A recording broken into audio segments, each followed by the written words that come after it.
출애굽기 12장 29절에서 36절입니다. 밤중에 여호와께서 애굽 땅에서 모든 처음 난 것 곧 왕 위에 앉은 바로의 장자로부터 옥에 갇힌 사람의 장자까지와 가축의 처음 난 것을 다 치시매 그 밤에 바로와 모든 신하와 모든 애굽 사람이 일어나고 애굽에 큰 부르짖음이 있었으니 이는 그 나라에 죽임을 당하지 아니한 집이 하나도 없었음이었더라. 밤에 바로가 모세와 아론을 불러서 이르되 너희와 이스라엘 자손은 일어나 내 백성 가운데서 떠나 너희의 말대로 가서 여호와를 섬기며 너희가 말하는 대로 너희 양과 너희 소도 몰아가고 나를 위하여 축복하라 하며 애굽 사람들은 말하기를 우리가 다 죽은 자가 되도다 하고 그 백성을 재촉하여 그 땅에서 속히 내보내려 하므로 그 백성이 발교되지 못한 반죽 담은 그릇을 옷에 싸서 어깨에 매니라. 이스라엘 자손이 모세의 말대로 하여 애굽 사람에게 은금 패물과 의복을 구하매 여호와께서 애굽 사람들에게 이스라엘 백성에게 은혜를 입히게 하사 그들이 구하는 대로 주게 하심으로 그들이 애굽 사람의 물품을 취하였더라. 아멘. 오늘 말씀 출애굽기 12장 29절부터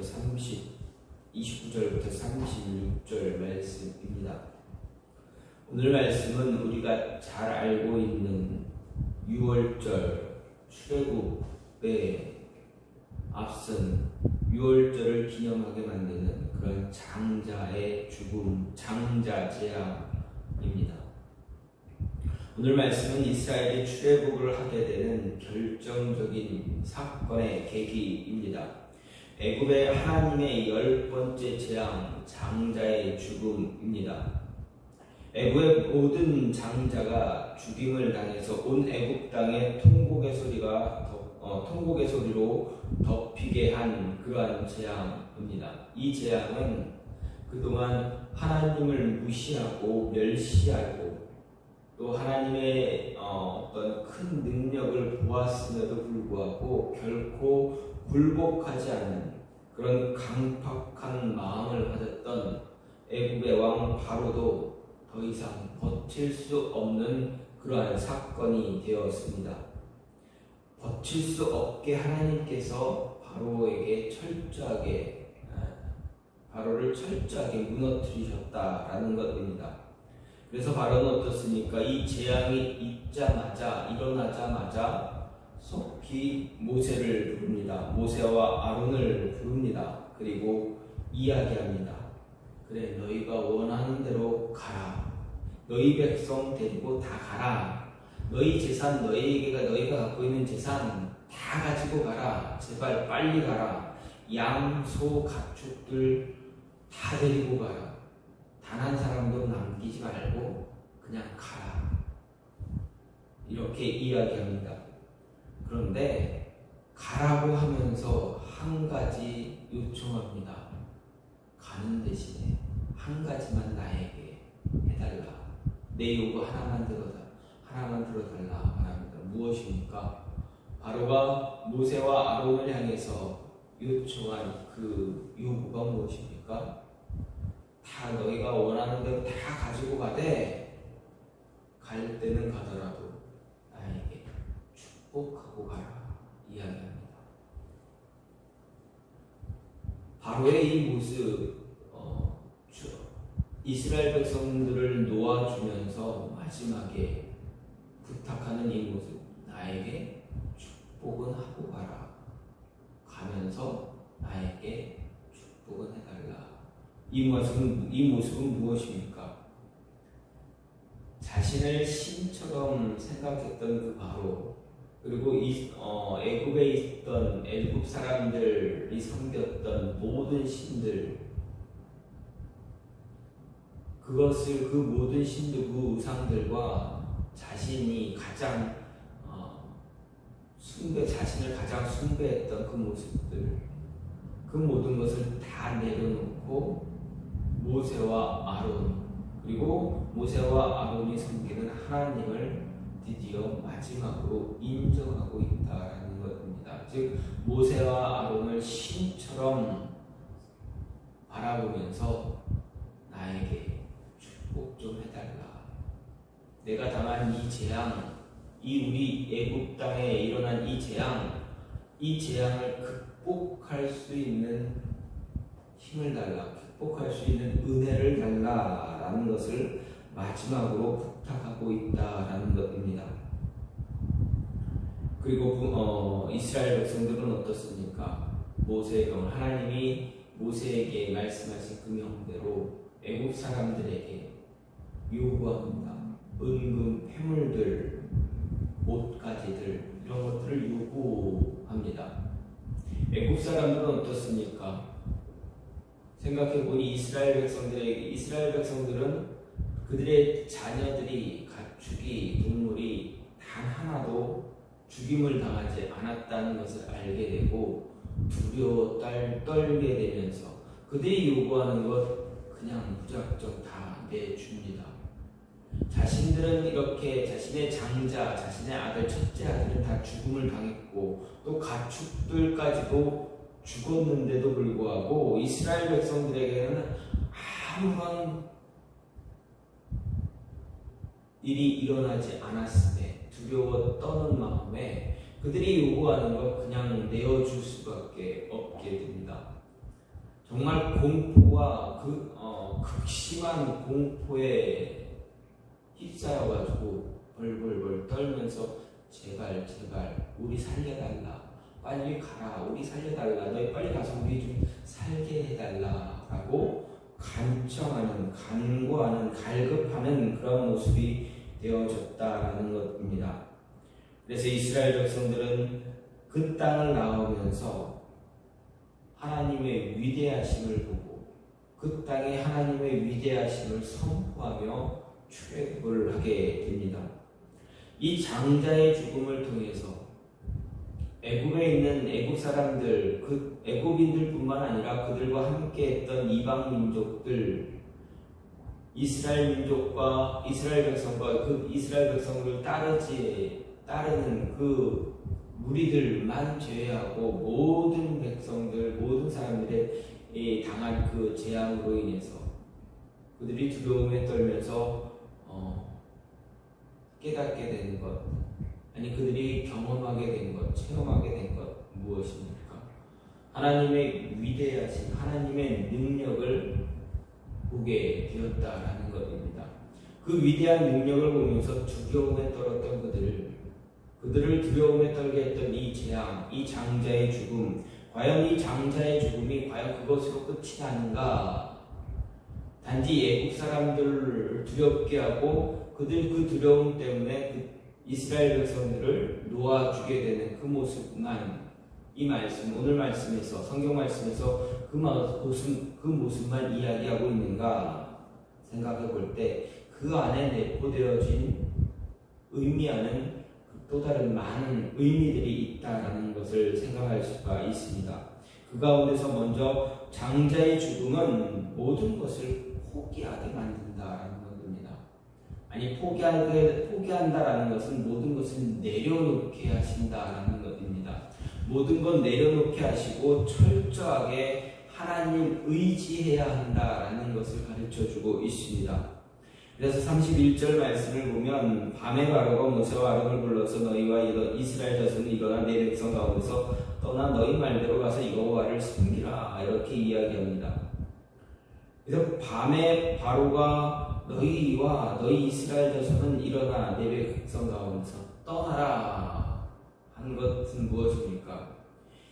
자신의 모든 것들을 포기했다라는 것입니다. 그럼 하나님은 이 애굽의 장자의 죽음이 이르기 전까지, 이 재앙이 이르기 전까지 얼마나 많은 재앙을 내렸습니까? 9가지의 재앙을 그들에게 애굽 땅에 내리셨습니다. 생각해보면 이 9가지 재앙, 그 어느 것 하나도 두렵지 않은 재앙이 없습니다. 한 가지만 한 재앙만 당하더라도 이스라엘 백성들을 놓아줄 수 있는 근거는 충분합니다. 끝까지 붙잡을 이유가 없습니다. 그런데 그 9가지 재앙이 지나고 난 뒤 마지막 10번째 재앙 장자의 재앙이 임하게 됩니다. 애국을 향해 내려진 이 10가지 재앙 가운데 가장 무섭고 가장 끔찍한 재앙이 바로 이 마지막 재앙 장자의 죽음입니다. 그래서 앞에 이 10번째 재앙이 내려지기 전에 이 9가지의 재앙은 어떻게 보면 장자의 죽음을 예비한, 장자의 죽음을 나타내기 위한 하나의 서막에 불과했다라고 볼 수도 있습니다. 즉 장자의 모든 재앙이 이 10번째 재앙에 대한 사인이다 할 수 있습니다. 이 재앙을 내리기 위해서 하나님은 애국 백성들과 바로가 믿고 있는 수많은 우상들을 차례대로 무너뜨려 버리셨습니다. 더 이상 애국 사람들 바로가 붙잡을 만한 우상이 없게 만드셨다라는 것입니다. 강팍하기로 유명한 바로가 이 재앙으로 말미암아 하나님께 두 손, 두 발 다 들게 되었습니다. 다시 말해서 하나님은 이 죽음, 이 재앙으로 말미암아 바로로 하여금 모든 것 포기하게 만들었다라는 것입니다. 모세와 이스라엘 백성들로 하여금 오직 하나님만 믿고 신뢰할 수 있게 만드셨습니다. 바로로 하여금 그동안 가지고 있었던 그런 강팍한 마음, 교만한 마음 포기하게 하셨고 이스라엘 백성에게는 오직 자신들이 믿고 있는 하나님만이 유일하신 분, 유일한 신이다라는 것을 선포하시면서 하나님만 믿고 신뢰하게 만드는 그러한 사건이 되었습니다.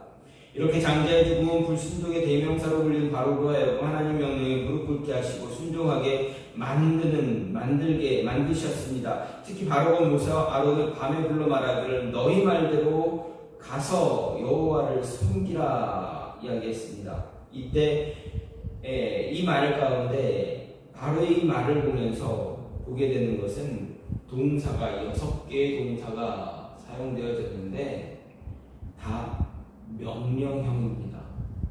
가라, 섬기라, 일어나라, 떠나라, 몰아가라, 가라.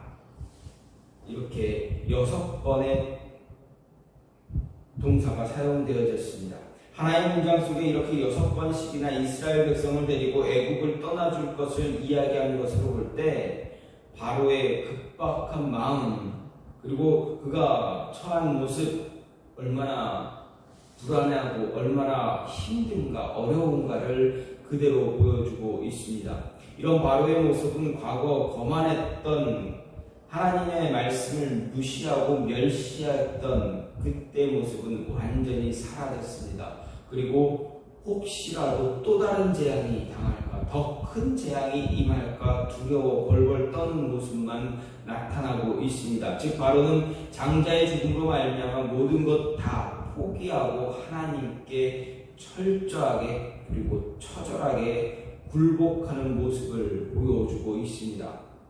철저하게 자신의 권력, 자신의 힘, 자신의 능력 이 모든 것들을 다 내려놓고 포기한 채 제발 하나님 앞에서 제발 그리고 모세와 아론 앞에서 제발 아주 비굴한 모습을 보이며 굴복하는 모습을 보임으로 인해서 자신이 얼마나 무능력하고 자신이 믿고 있던 그 우상들, 애국의 우상들이 얼마나 무능력한 존재인가를 그대로 보여주고 있다는 것입니다.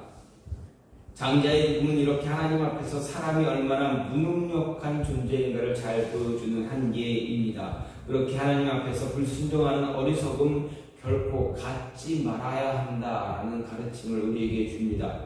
또 한편으로 이 장자의 죽음은 철저하게 하나님만 의지한다는 교훈도 줍니다. 이스라엘 백성들은 모세를 통해서 하나님의 메시지를 받았습니다. 그 메시지가 무엇입니까?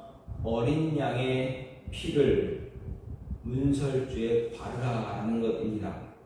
이 피를 바른 집은 하나님의 심판을 피할 수가 있었습니다. 심판의 사자가 그 피를 보고 넘어갔습니다. 그래서 우리는 이 넘어간다라는 의미를 유월절로 이야기합니다.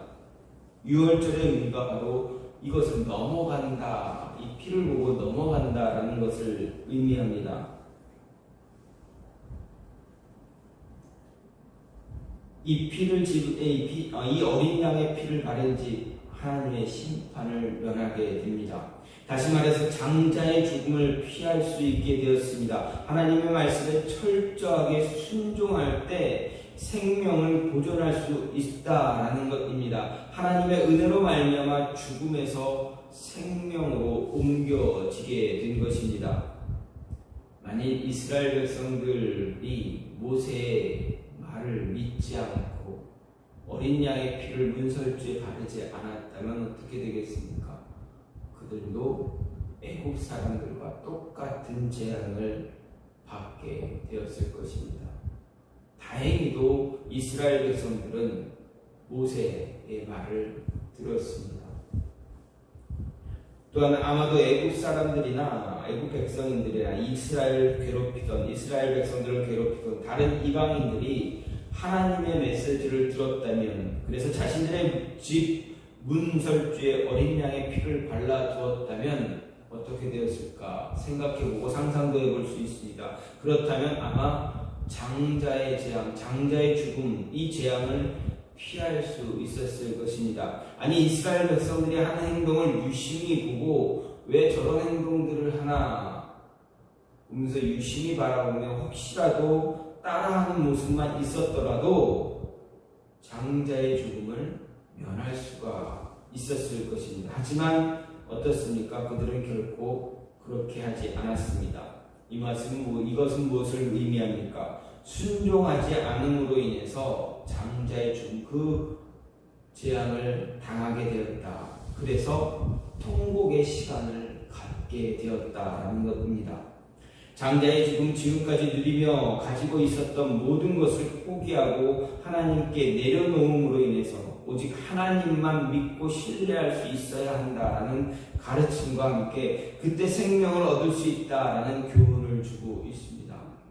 이 교훈은 바로 복음 앞에서, 그리스도의 십자가 앞에서 모든 것 내려놓고 철저하게 의지하고 믿고 신뢰하는 자에게, 그러한 자에게만 생명의 은혜가 주어진다, 구원의 은혜가 주어진다라는 것을 가르쳐 주고 있습니다.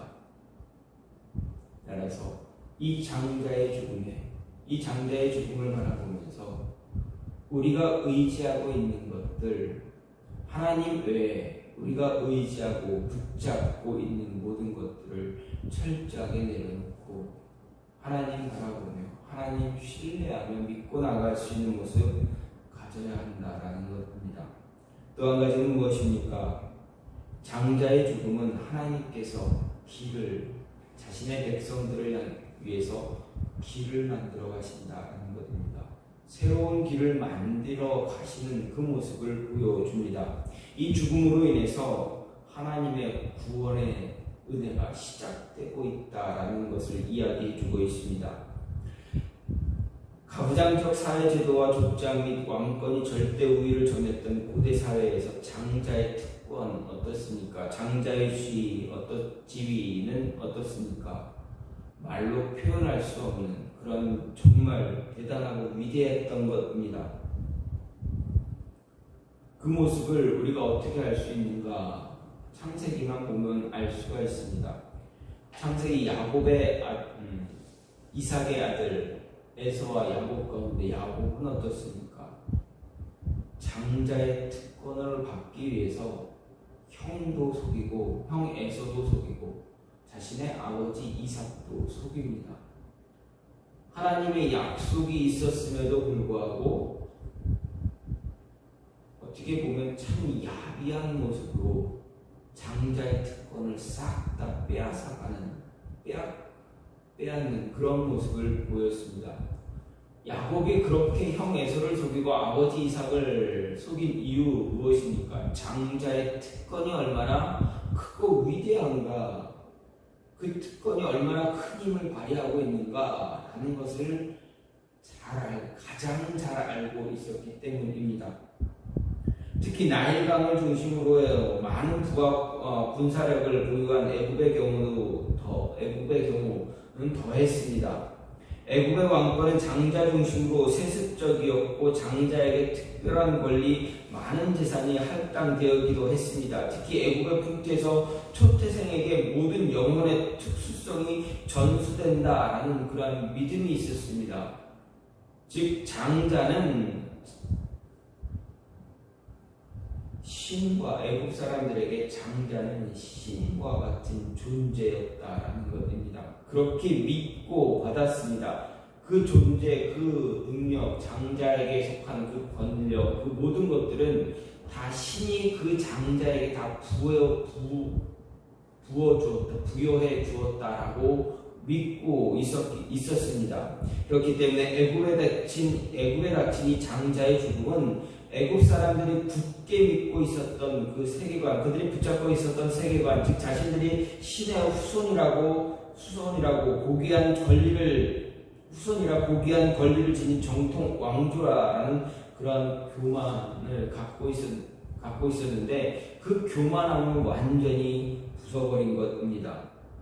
생명의 원천이 어디서 시작되어지는가 완벽하게 보여주는 그런 사건이었습니다. 특히 다산의 신으로 오시리스를, 생명을 주관하는 신으로 이시스를 섬겼던 바로조차 자신을 태양의 아들이라 이야기하면서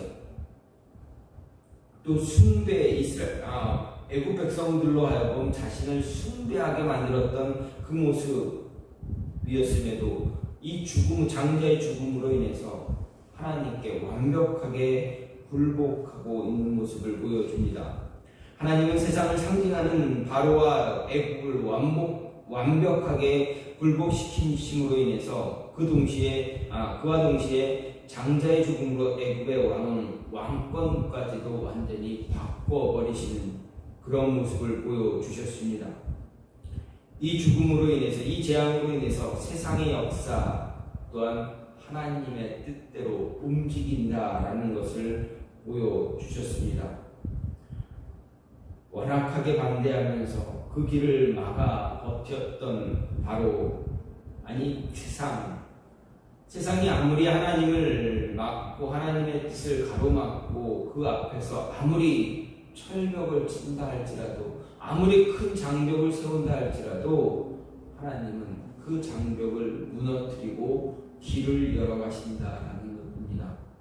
단절되어 끊어졌던 그 길을 하나님은 자신의 뜻대로, 자신의 의지대로 새롭게 그 길을 만들어 가는 것을 보여주고 있습니다.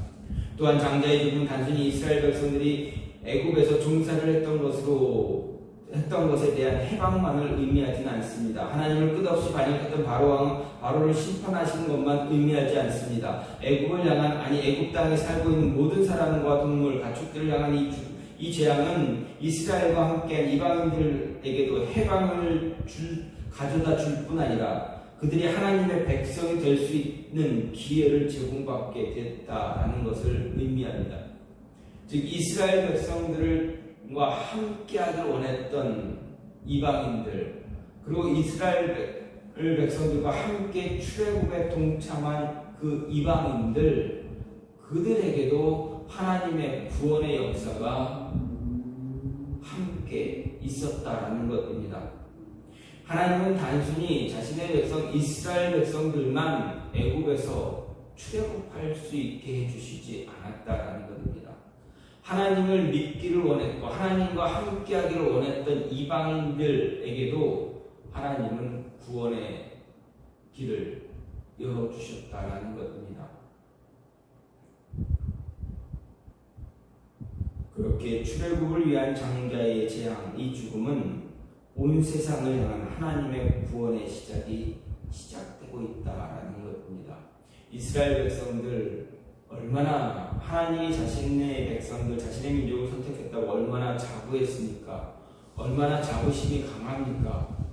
그런데 출애굽 사건을 바라보면서, 이 장자의 죽음을 바라보면서 바라볼 때 하나님은 이스라엘 백성에게만 구원의 길, 구원의 은혜를 열어주신 것이 아니라 이방인들에게도 동시에 그 길을 열어주고 계신다라는 것입니다. 예수님에 의해서 예수님이 십자가의 죽으심으로 인해서 그래서 이방인들에게 구원의 역사가 구원의 길이 열린 것이 아니라 아주 오래전부터 하나님은 그 길을 제시해 주셨고 그 길을 열어주셨다라는 것입니다.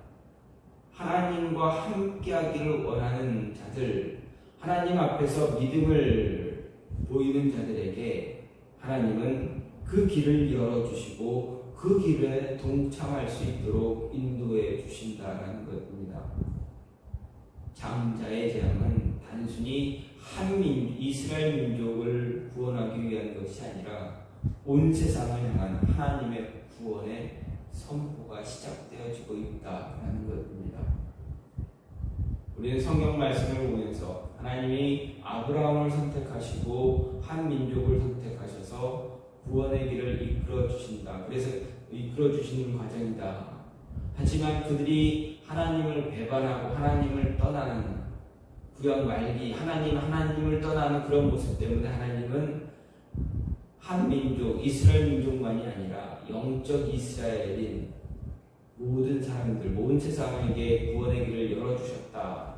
그래서 예수 그리스도께서 오심으로 인해서 온 세상이 구원받게 되었다라고 우리는 얘기하지만 그 구원의 길이 시작되어진 것이 언제냐? 바로 출애굽을 시작할 때 하나님은 이미 그 길을 다 준비하고 계셨다는 것입니다.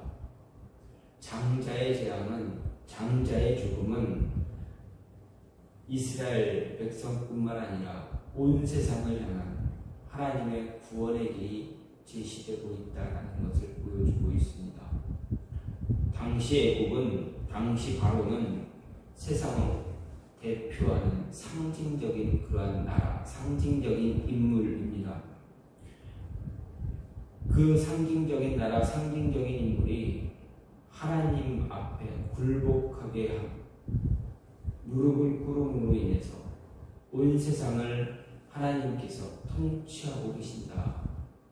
하나님 믿고 하나님 따르면 하나님의 구원의 은혜, 그 길에 동참할 수 있게 된다라는 것을 보여주고 있습니다.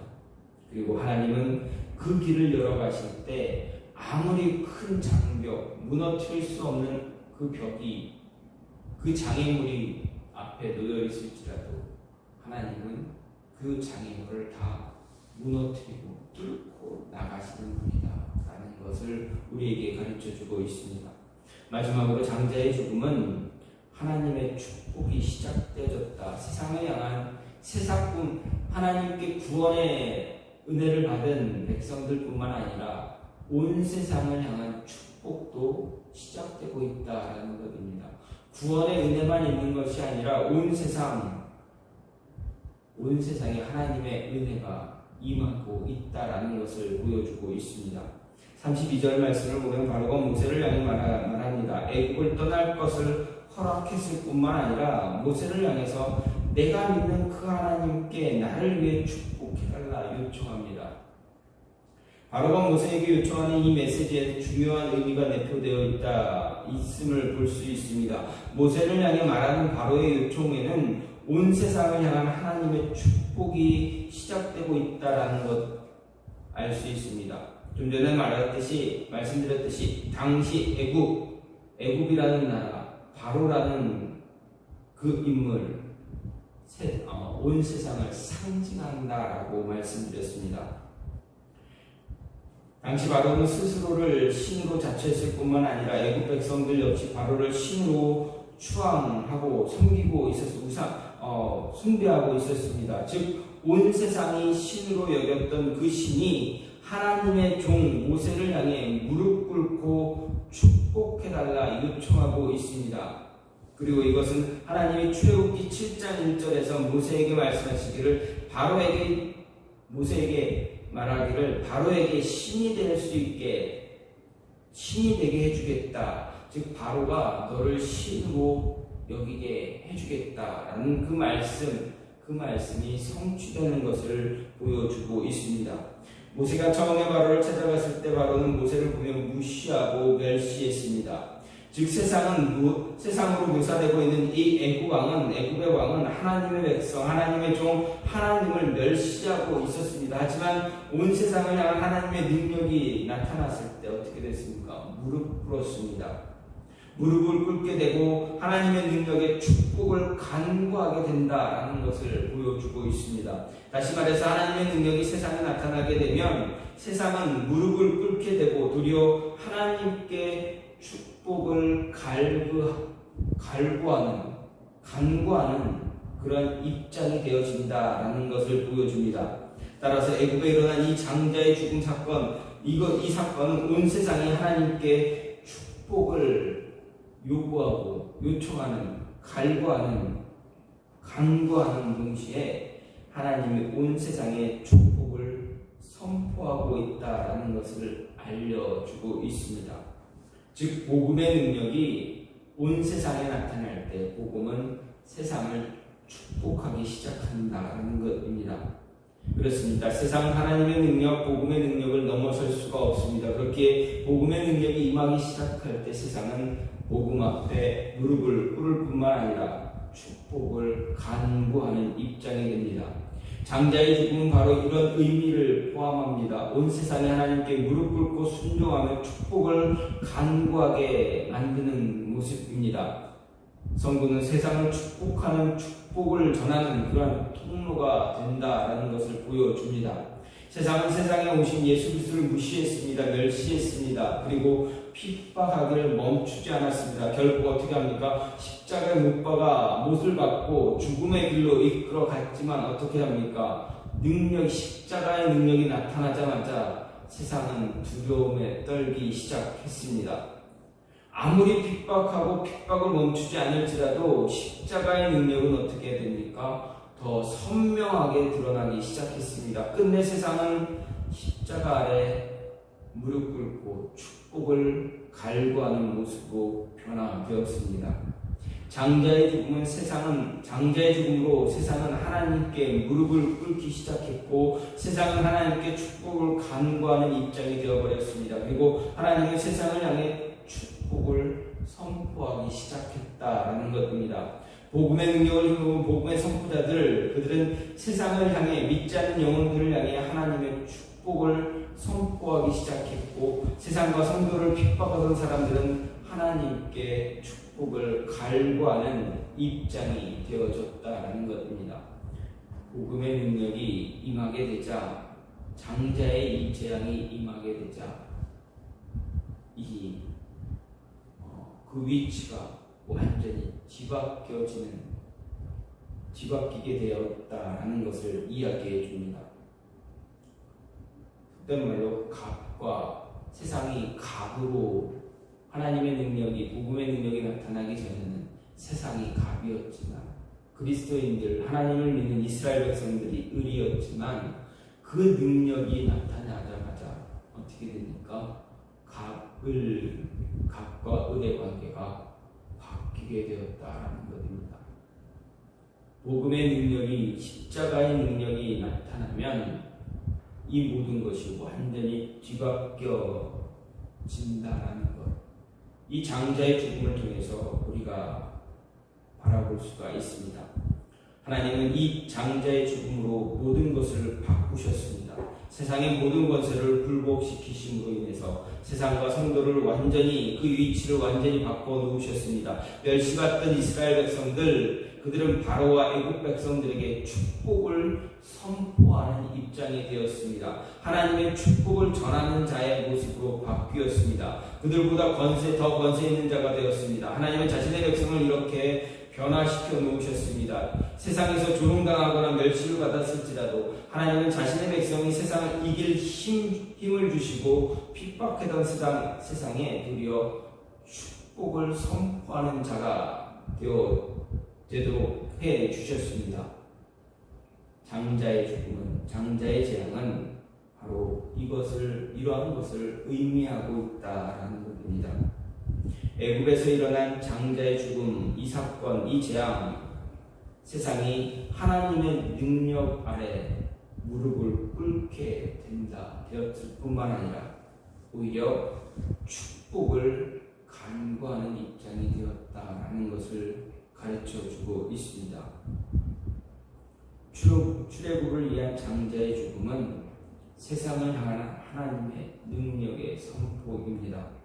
세상을 향해 하나님의 구원의 길을 새롭게 제시해 준 것입니다. 복음의 무릎을 꿇는 자, 그리스도의 십자가 앞에 무릎을 꿇는 자에게 구원의 새 길을 만들어 주었다는 것입니다. 그리고 하나님의 축복이 이제 시작되었다는 것 또한 보여주고 있습니다.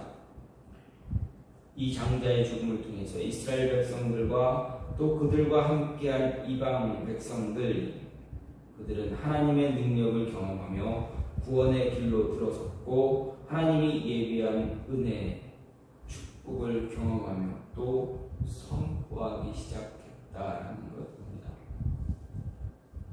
하나님의 능력이 세상에 나타날 때 모든 것이 뒤바뀌게 됩니다. 장자의 죽음, 유월절 어린 양, 십자가, 예수님의 십자가는 같은 의미입니다. 하나님의 외아들, 유일하신 아들 그리스도, 예수 그리스도께서 십자가 위에서 죽음을 당하셨습니다. 그로 인해서 온 세상이 축복을 받게 됩니다. 온 세상이 구원의 길로 들어설 수 있게 되었습니다. 그 능력이 선포되어짐으로 인해서 우리가 그 은혜, 그 길에 동참할 수 있게 되었다라는 것입니다. 출애굽을 향한 10가지의 재앙, 아니 9가지의 재앙은 마지막 재앙, 장자의 죽음을 향한 하나의 성악에 불과할 뿐입니다. 그리고 유월절 어린 양의 피를 문설주에 바르는 그 모습은 하나님의 심판을 면하게 해주는 그런 모습입니다. 십자가, 그리스도의 십자가는 우리의 죽음을 면하게 할 뿐만 아니라 구원의 길을 우리에게 보여주고 있습니다. 이 말씀을 통해서 우리에게 주어진 복음 선포의 모습은 우리가 끊임없이 이 모습을 간직하고 가져야 한다라는 것을 이야기해 줍니다. 언제 어디서든 어느 곳에서든 우리는 끊임없이 복음을 선포하고 하나님의 은혜, 축복을 선포할 수 있는 그런 모습을 간직해야 한다라는 것을 우리에게 가르쳐주고 있습니다. 이 모습이 저나 여러분의 삶에서 늘 함께함으로 인해서 하나님의 은혜를 전할 뿐만 아니라 구원의 길을 열어줄 수 있는 그런 모습이 되어지기를 간절히 소망합니다. 이 시간 같이 기도하기로 원하는 것은 하나님